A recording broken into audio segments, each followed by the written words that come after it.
Assalamualaikum warahmatullahi wabarakatuh. Jumpa lagi bersama saya Cepi Faridikmat. Sahabat, bisakah Majelis Kehormatan Mahkamah Konstitusi atau MK bisa membatalkan sebuah putusan dari Mahkamah Konstitusi terkait masalah syarat usia dari capres dan juga cawapres secara langsung ataupun tidak langsung?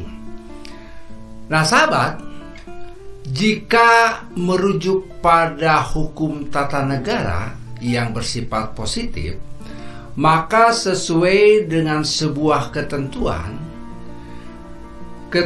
ini adalah yang tertuang di dalam sebuah pasal nomor 24 huruf C Undang-Undang Dasar 1945.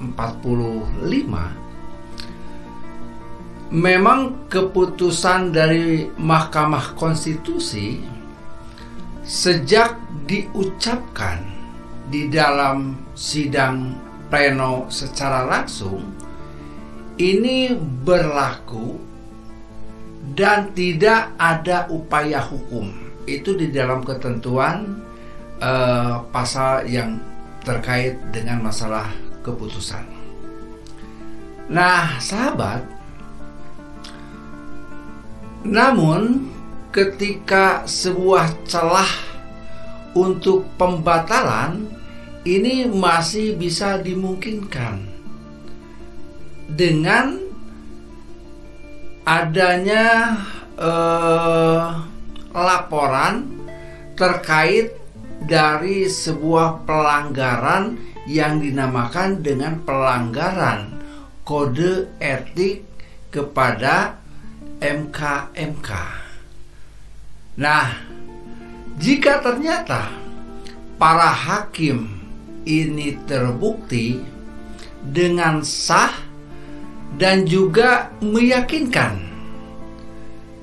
telah melakukan sebuah inisiasi di dalam pelanggaran terhadap kode etik. Nah maka sahabat, putusan yang telah diambil ini tidak memiliki sebuah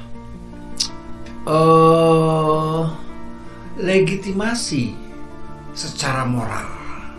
Nah, kenapa itu?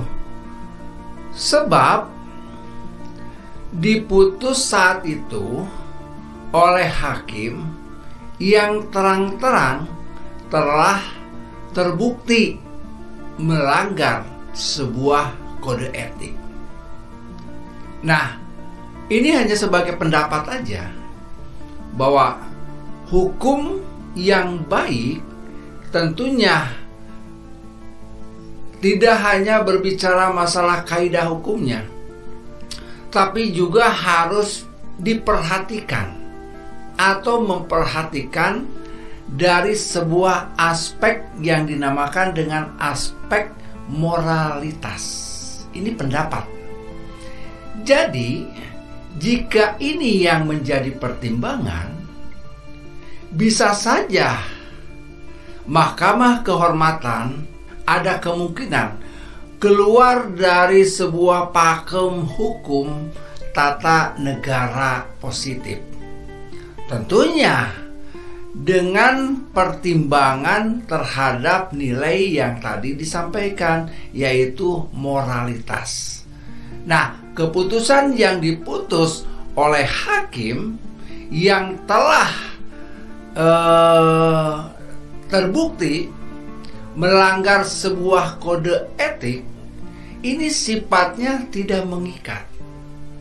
Nah, oleh karena itu, sahabat, maka perlu ada sebuah telaahan ataupun mengkaji kembali mengenai keputusan dari Mahkamah Konstitusi yang final, dan juga mengikat.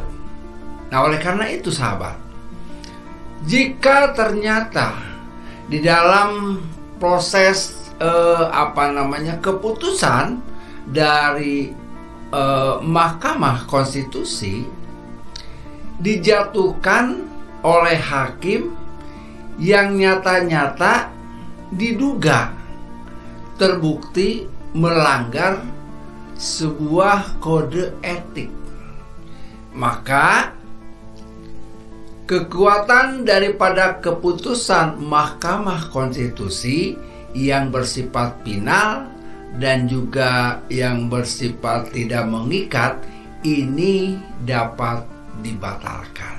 Ya, kalau saya mengatakan ya agak sulit untuk mengatakan berubah. Siapa yang mengubah kan? Kalau misalnya ketua MK telah nyata-nyata melanggar etik, memang di dalam undang-undang kekuasaan kehakiman dikatakan putusan demikian cacat.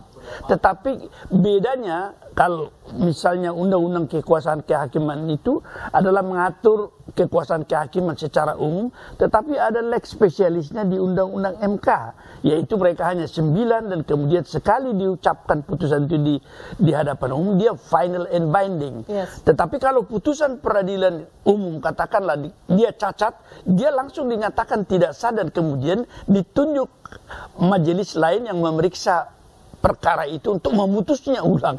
Tapi bagaimana dengan putusan MK? Itu saya kira problematik yang agak kita hadapi.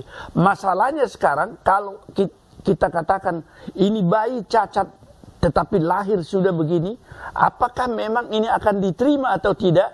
Ini alamat daripada putusan MK itu. Kalau di sini sebenarnya pemerintah, DPR dan pemerintah, kemudian juga pelaksana pelaksana pemilu yaitu KPU.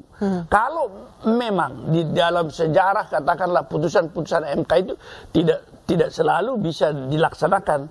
Oleh karena itu ketika misalnya Pak Jimli mengatakan akan diputus tanggal 7, maka kita lihat bahwa tahapan di dalam verifikasi kelengkapan administrasi dan juga perbaikan pasangan calon itu tanggal 8 itu, saya menduga beliau ini sudah memiliki suatu pandangan atau suatu pendirian yang memungkinkan ada perubahan ini, tapi saya kurang tahu lah. Ini kan kita lihat ke depan. Kira-kira KPU melakukan sikap menolak atau menerima putusan ini. Ini menjadi persoalan yang bagi saya sangat menentukan sekali.